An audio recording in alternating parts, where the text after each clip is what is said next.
Nothing captured the uncertainty and pain of a high school senior better than the graduation picture of Taylor Holland we showed you in front of her high school.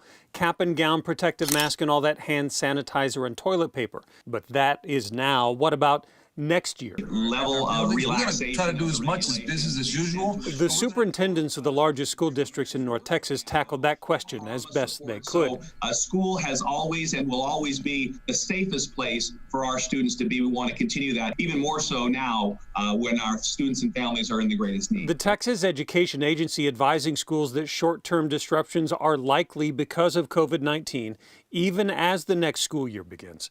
Recommends districts be ready with multiple options.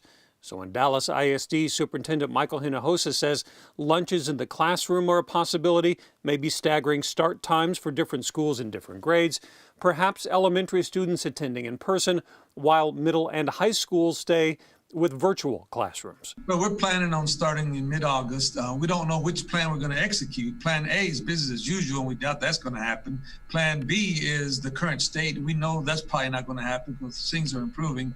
In Fort Worth, the plans are just as much in flux, perhaps a blend of virtual and in-person classes with 2 days a week in school, the other 3 online from home. And TEA even suggests schools be ready for longer Thanksgiving, winter, and spring breaks in case of a COVID-19 resurgence. And we plan on continuing with online education through the month of June, and then hopefully we'll be able to have in-person classes toward the end of July, first part of August. Part of it depends on social distancing and how much interaction we can have. The long and short of it is that school districts across Texas don't yet know, but they are readying their options in case COVID and all this uncertainty are still with us as the next school year begins.